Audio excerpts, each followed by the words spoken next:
حضرت امام غزالی رحمۃ اللہ علیہ نے فرمایا، خواہش پر غالب آنا فرشتوں کی صفت ہے اور خواہش سے مغلوب ہونا جانوروں کی۔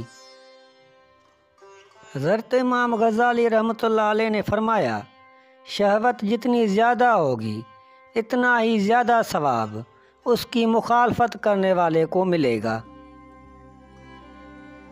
حضرت امام غزالی رحمۃ اللہ علیہ نے فرمایا، تم پردے میں وہ کام نہ کرو جو لوگوں کے سامنے نہیں کر سکتے۔ امام غزالی رحمۃ اللہ علیہ نے فرمایا، صبر کی کڑواہٹ، علم کی مٹھاس اور عمل کی سختی وہ دوا ہے جس سے دل کی ہر بیماری کا علاج ہو سکتا ہے۔ حضرت امام غزالی رحمۃ اللہ علیہ نے فرمایا، کسی کی پہچان علم سے نہیں ہوتی بلکہ ادب سے ہوتی ہے، کیونکہ علم تو ابلیس کے پاس بھی تھا لیکن وہ ادب سے محروم تھا۔ حضرت امام غزالی رحمۃ اللہ علیہ نے فرمایا، ہر کام کی ابتدا آنکھ سے ہی ہوتی ہے۔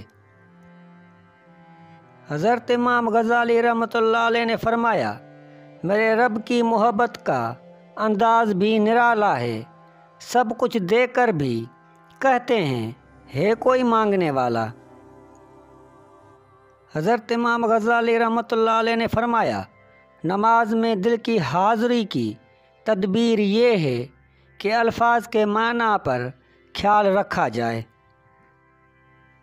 حضرت امام غزالی رحمۃ اللہ علیہ کا فرمان ہے، جو شخص لوگوں سے بکثرت ملتا ہے وہ ان کی نظروں میں حقیر ہو جاتا ہے اور لوگ اس کو کمینگی و غفلت میں اپنے برابر جانتے ہیں۔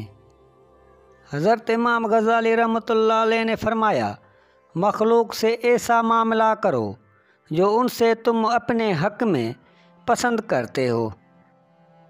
حضرت امام غزالی رحمۃ اللہ علیہ نے فرمایا، جو غلطی کر نہیں سکتا وہ فرشتہ ہے، جو غلطی کر کے ڈٹ جائے وہ شیطان ہے، اور جو غلطی کر کے فوراً توبہ کر لے وہ انسان ہے۔